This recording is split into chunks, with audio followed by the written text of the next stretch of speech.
dans le tourbillon incessant des plateaux télévisés et des ondes radiophoniques, où les lumières crues et les applaudissements fusent comme des éclats de verre. Julien Courbet trône en maître incontesté. À 60 ans passés, ce natif de Bordeaux, dont le rire tonitruant et l'œil vif ont conquis des générations d'auditeurs et de téléspectateurs, incarne une forme de permanence dans un monde médiatique éphémère, mais derrière ce front de scène, où il dénonce les arnaques avec une verve inaltérée dans « Ça peut vous arriver sur RTL ou Capital, sur M6 », se dessine une autre silhouette, plus discrète, celle de Catherine Courbet. Épouse depuis près de 30 ans, mère de leurs 2 enfants, Lola et Gabin, elle sait le pilier invisible qui soutient l'édifice. Récemment, dans une rare confidence accordée à un magazine féminin, Catherine a brisé le voile de silence qui enveloppe leur intimité.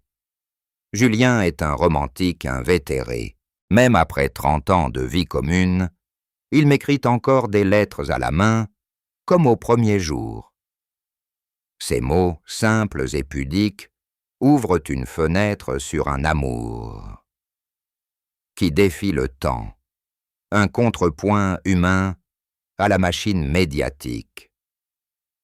Ce reportage explore les strates de cette union en 7 chapitres, alternant portraits, témoignages et réflexions, pour comprendre comment, au cœur du spectacle, un couple ordinaire cultive l'extraordinaire. Les années 1990 s'ouvraient sur un paysage audiovisuel en pleine effervescence, où la télévision française, libérée des chaînes d'État, s'offrait à une génération d'ambitieux assoiffés de reconnaissance. Julien Courbet, alors Frédéric de son prénom de naissance, émergeait de l'ombre des studios de France 2, aux côtés de Jacques Martin dans « Ainsi font, font, font ». Âgé d'une petite trentaine d'années, ce fils de banlieue bordelaise, imprégné d'un humour caustique hérité des cabarets locaux, peinait encore à trouver sa voie. Ses premiers pas étaient hésitants. Des sketchs maladroits, des interviews balbutiantes, un charisme brut qui l'affinait au fil des refus. C'est dans ce creuset de doutes et d'audace que Catherine entre en scène, comme une bouffée d'air frais dans l'atmosphère confinée des coulisses parisiennes. Catherine, originaire d'une famille modeste du nord de la France, avait migré vers la capitale pour y exercer un métier discret dans l'édition. Passionnée de littérature, elle gérait les archives d'une petite maison d'édition spécialisée dans les romans sentimentaux, un univers de papier jauni et de promesses chuchotées. Leur rencontre, en 1982, lors d'une soirée organisée par un ami commun dans un café du Marais, n'avait rien d'un scénario hollywoodien. Julien, encore marqué par un premier mariage éphémère et des illusions brisées, s'était assis à sa table par hasard, attiré par son rire discret face à une anecdote absurde sur les caprices des auteurs. Il parlait vite, avec des gestes larges, comme s'il animait déjà un plateau imaginaire. Se souvient Catherine dans une interview rare, accordée en 2023 à Femme Actuelle. Mais derrière le flot de mots, il y avait une vulnérabilité, un garçon qui cherchait plus qu'un public, une encre. Les premiers mois furent un ballet hésitant. Julien, absorbé par ses auditions ratées et ses piges radiophoniques sur Europe 1, multipliait les rendez-vous annulés. Catherine, pragmatique, tolérait ses absences avec une patience forgée par des années d'indépendance. Pourtant, une étincelle persistait, lors d'un week-end improvisé à Deauville, alors que la pluie martelait les vitres de leur chambre d'hôte. Julien, pour la première fois, posa son masque d'humoriste. Il lui raconta ses peurs, la pression d'un métier vorace, le fantôme d'un échec familial précoce. Catherine écouta, sans juger, et répondit par une lettre manuscrite glissée sous son oreiller le lendemain matin. Une habitude qu'elle avait prise pour ses amis lointains. C'était une façon de dire « Les mots durent plus que les silences », confie-t-elle aujourd'hui. Ce geste inaugural posa les bases d'un échange qui deviendrait leur ciment. L'écriture comme refuge contre l'oralité effrénée de Julien. À mesure que sa carrière décollait, Ça peut vous arriver naissait en 1984 sur TF1, propulsant Julien au rang de star du service public. Leur relation s'approfondissait. Catherine, loin des paillettes, devenait sa confidente. Elle relisait ses scripts tard le soir, corrigeant les excès avec une plume affûtée, et lui rappelait que le succès n'effaçait pas les racines. « Elle m'a sauvé de moi-même », admet Julien dans un entretien à nous deux en 2023. « Sans elle, j'aurais foncé tête baissée dans le vide. » Leur union, scellée en 1988, lors d'une cérémonie intime perturbée par la finale de la Coupe du Monde, Julien avait insisté pour décaler la date afin de ne pas rater la victoire des Bleus, provoquant un éclat de rire mêlé de larmes chez Catherine, marqua le début d'une ère stable. 27 ans plus tard, cette anecdote anodine illustre leur équilibre. Le chaos créatif de l'un tempéré par la sérénité de l'autre. Dans un milieu où les couples s'effritent comme du sable, leur duo improbable s'affirme comme un modèle de résilience, où la romance n'est non du glamour, mais de la complémentarité quotidienne. Catherine Courbet n'est pas une figure publique. Elle est l'ombre bienveillante qui permet à la lumière de briller sans vaciller. Alors que Julien conquiert les ondes avec son émission phare, passant de TF1 à M6 en 2017 dans un virage professionnel audacieux, elle choisit l'arrière-plan. Installée dans une maison modeste en banlieue parisienne, entourée d'un jardin où poussent des rosiers qu'elle cultive avec soin, ils forgent un sanctuaire loin des paparazzis. « Je n'ai jamais voulu être la femme de », explique Catherine dans une confidence recueillie lors d'une promenade anonyme dans le bois de Boulogne.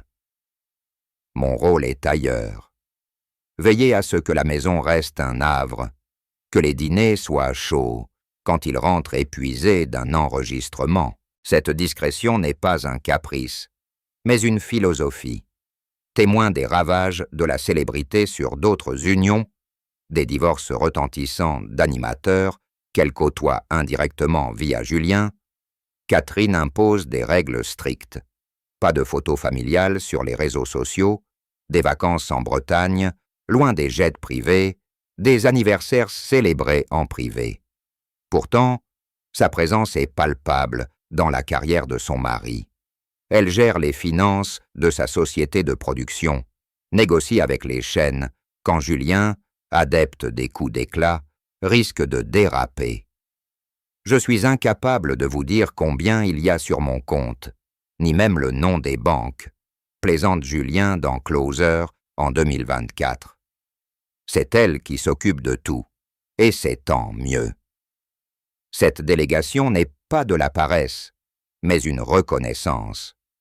Catherine, avec son background en gestion administrative, apporte une rigueur qui contrebalance l'instinct de Julien. Leur quotidien, rythmé par les allers-retours de Julien, entre RTL le matin et M6 le soir, est un tissu de routine ordinaire. Les matins commencent par un café partagé devant les infos, où Catherine, abonnée au Monde, tempère les emportements de Julien sur l'actualité. Les soirs, quand les enfants étaient petits, se terminaient par des lectures à voix haute. Des classiques comme Le Petit Prince, choisis par elle pour ancrer la famille dans l'essentiel. Aujourd'hui, avec Lola et Gabin adultes, ces moments persistent. Un Scrabble endiablé autour de la table, où Julien triche joyeusement, et Catherine le rattrape avec un sourire complice. C'est dans ces instants que je mesure notre chance, dit-elle. 30 ans, ce n'est pas une sentence, c'est un privilège. Cette opacité choisie intrigue autant qu'elle inspire. Dans un air de transparence forcée, où les influenceurs étalent leurs intimités pour des likes, le choix de Catherine interroge. Est-ce une forme de résistance au voyeurisme médiatique ou simplement la préservation d'un trésor fragile? Julien, dans une rare évocation publique lors d'une émission de variété en 2022, résume « Elle est mon secret le mieux gardé. Sans elle, je ne serais que du bruit. » Leur vie partagée, tissée de silences complices et de gestes anodins, démontre que la véritable intimité se nourrit d'absence, non de présence ostentatoire. C'est ce voile de discrétion qui rend leur union si précieuse, un rempart contre l'usure du temps et des regards extérieurs. Au fil des décennies, l'amour de Julien et Catherine s'est mué en un feu couvant, alimenté par des gestes minuscules qui défient la routine. 30 ans de mariage. Depuis ce juillet 1988, marqué par la liesse footballistique, n'ont pas émoussé leur tendresse.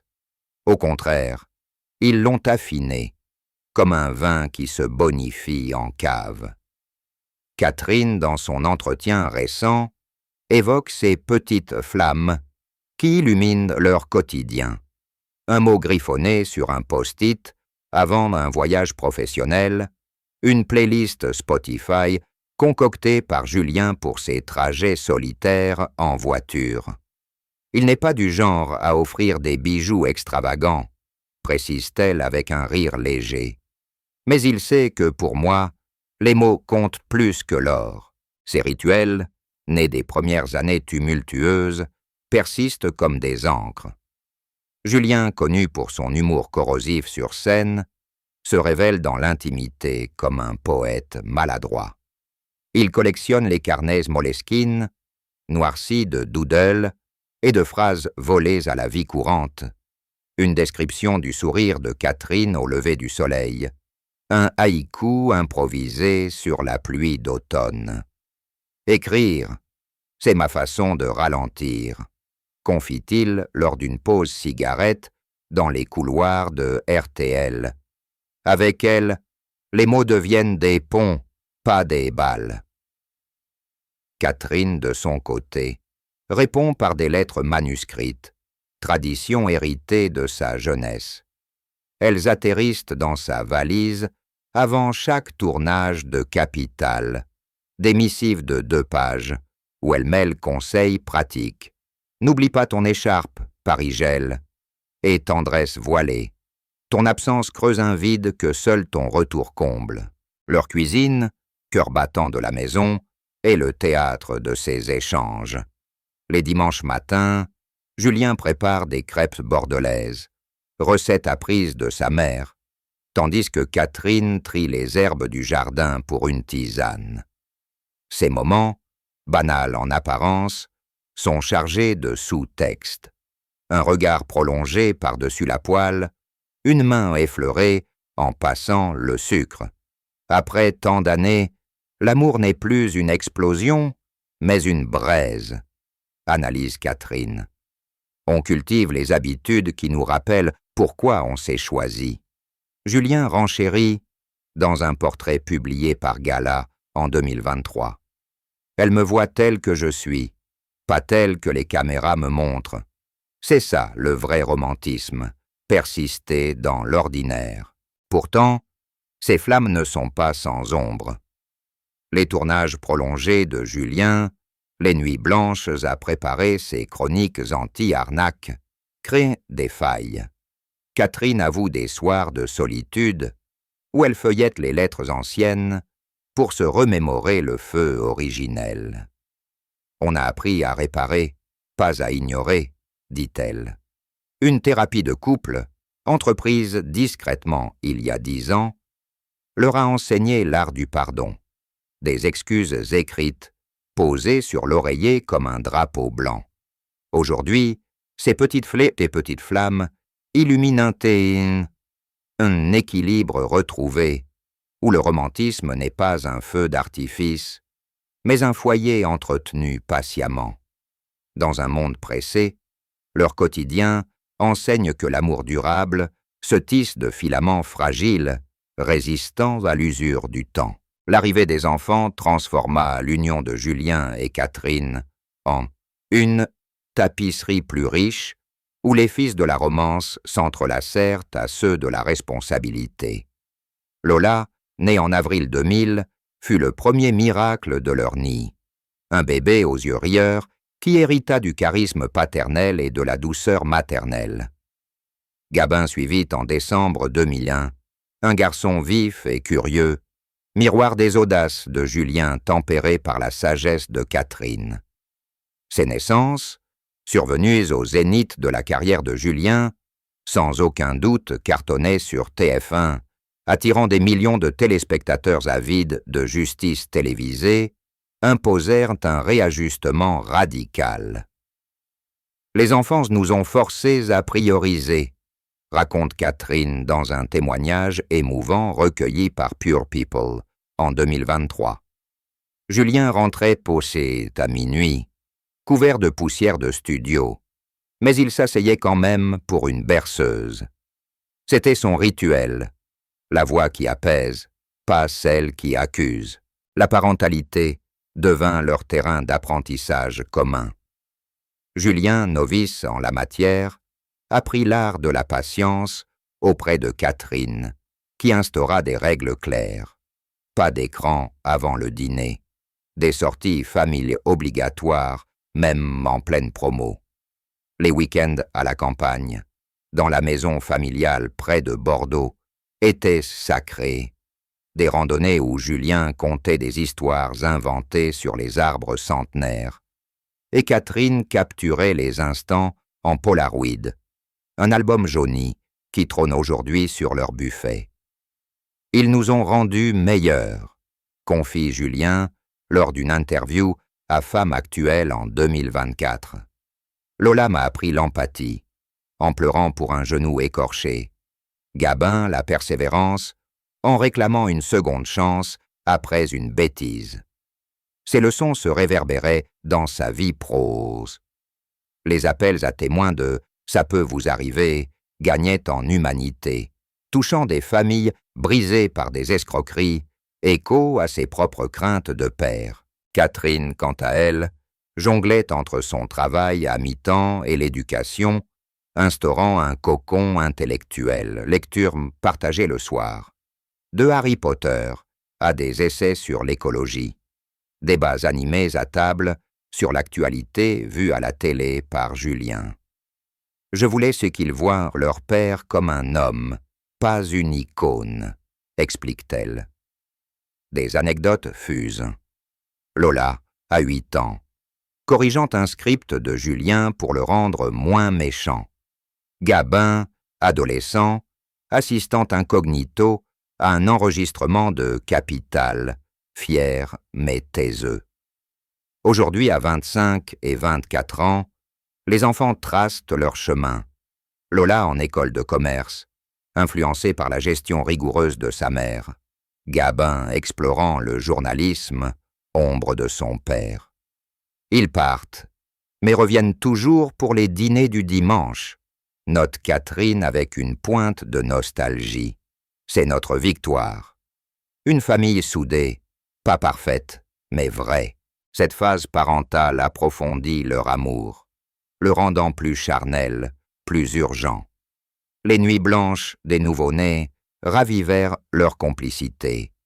Des murmures dans le noir, des rires étouffés pour ne pas réveiller les petits. Les enfants nous ont rappelé que l'amour est un engagement, analyse Julien. Dans une société où la parentalité est souvent idéalisée, leur expérience dépeint d'un tableau nuancé. Joies explosives, doutes rampants, et au centre, un couple qui se réinvente. Lola et Gabin, fruits de cette alchimie, incarnent l'héritage. La passion de Julien pour la parole publique, la discrétion de Catherine pour l'intériorité. 30 ans après leur union, la parentalité reste leur plus beau chapitre. Une école où l'amour inconditionnel s'apprend à 4, transformant 2 en une constellation familiale rayonnante. Pourtant, les défis ne manquèrent pas. Les absences prolongées de Julien, dues à des tournages à l'étranger, créèrent des tensions.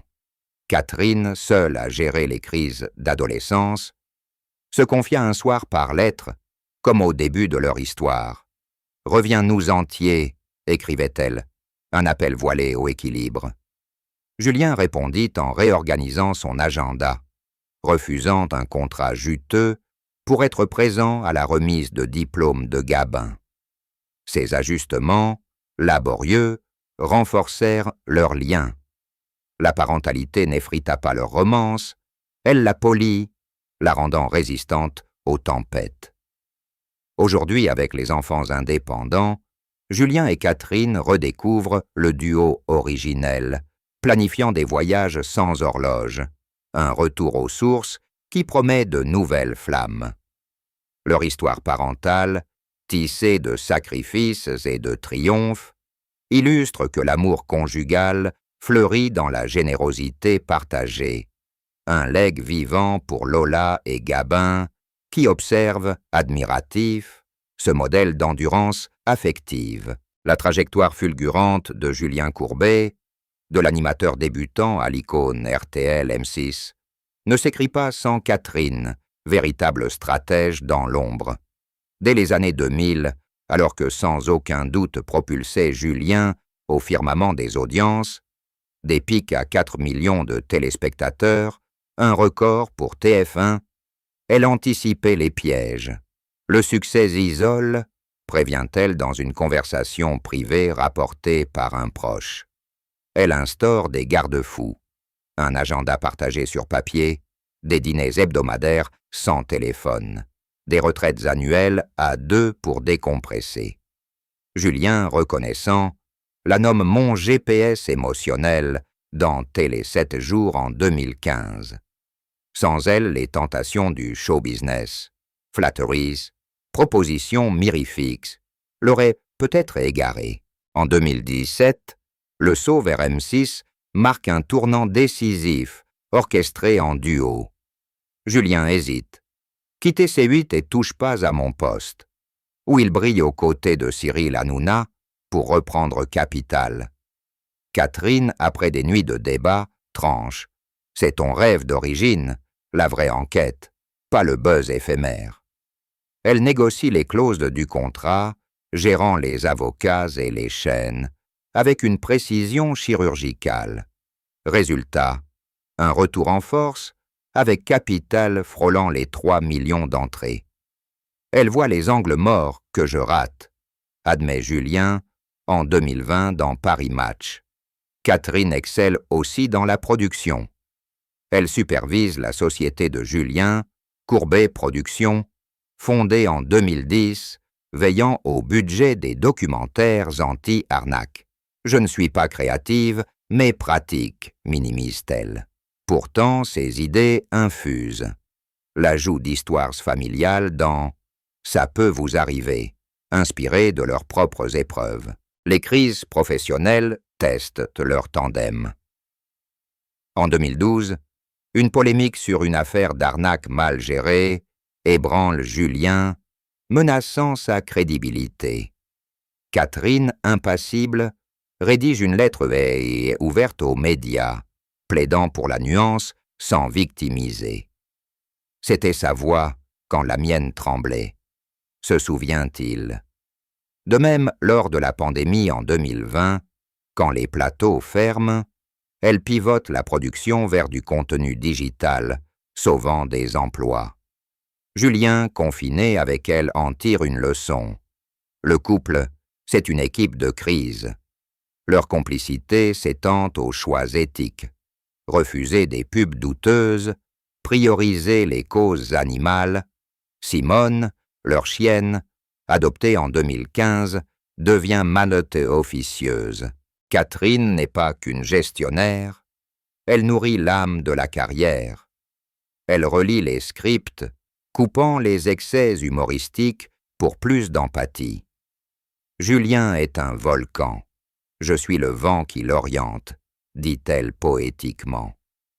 Dans les coulisses de RTL, où il anime de 10h à 12h, elle glisse parfois des notes manuscrites dans sa poche. Souviens-toi, écoute avant de juger. Ces interventions discrètes forgent la longévité de Julien. 60 ans et toujours au top. Leur tandem défie les stéréotypes. Pas de muse passive, mais une partenaire active, prouvant que derrière chaque succès médiatique se cache souvent une architecte invisible. 30 ans de soutien indéfectible, et Julien reste, sans elle, je ne serais qu'un feu de paille.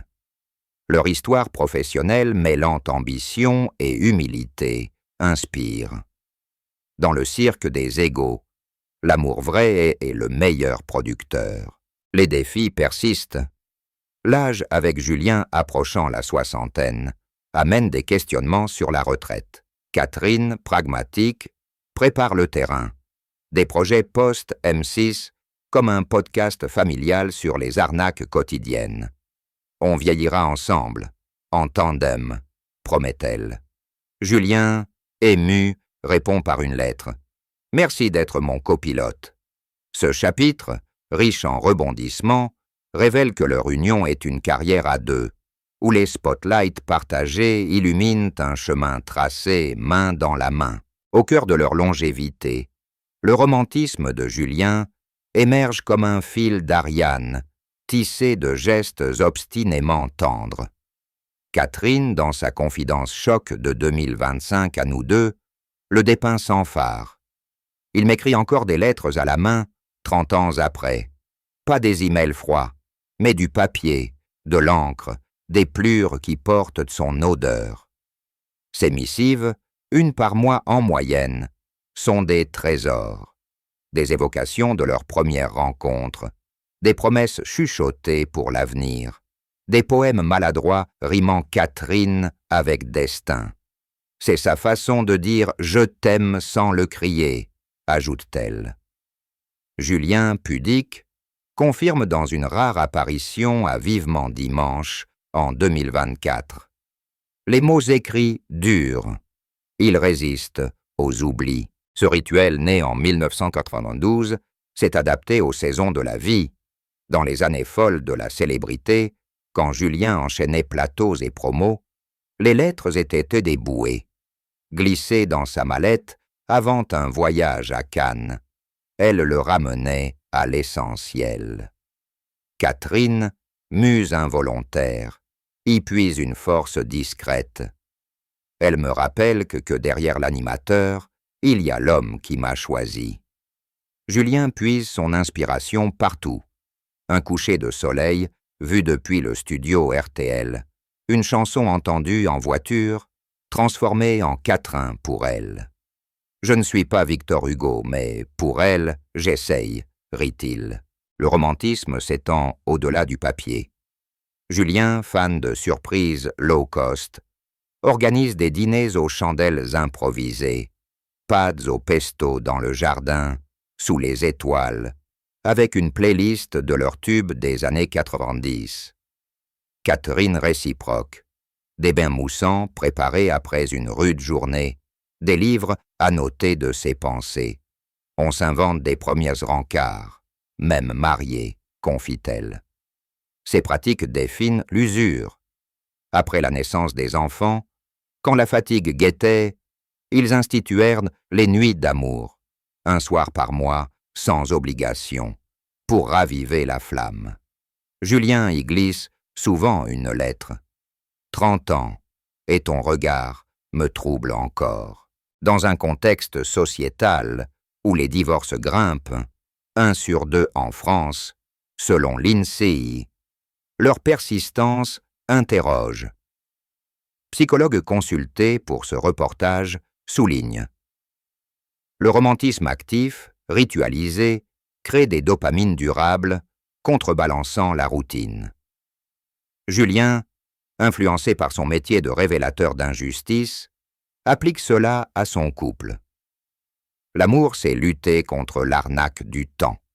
Catherine, terre à terre, ajoute « Ce n'est pas parfait, on a nos orages, mais une lettre efface une dispute. » Leur duo inspire des auditeurs. Des mails affluentent à RTL, copiant le geste « Votre histoire nous a sauvés », écrit une auditrice. Pourtant, ce romantisme n'est pas naïf. Julien avoue des doutes. À 60 ans, craindre l'ennui. Catherine répond par l'écriture. Une lettre commune, lue à voix haute lors de leur anniversaire de mariage en 2025, listant 30 raisons de recommencer. Ce chapitre, foisonnant de tendresse, prouve que le romantisme est un antidote souverain, non un luxe, mais une nécessité cultivée patiemment pour que l'amour, après 3 décennies, fleurisse encore, plus vif que jamais. Les évolutions sociétales challengent leur bulle. Les apps de dating, l'individualisme croissant. Julien, moqueur, tweet parfois « Les cœurs virtuels ? Non merci, j'ai le mien en papier. » Catherine, plus introspective, lit des essais sur le couple moderne, adaptant leurs rituels. Une lettre vocale pour les absences courtes. Leur persévérance paye. Sondages internes à RTL montrent que 70% des fans citent leur couple modèle comme atout de Julien. 30 ans, et le romantisme reste leur super pouvoir. Un baume contre l'entropie, invitant chacun à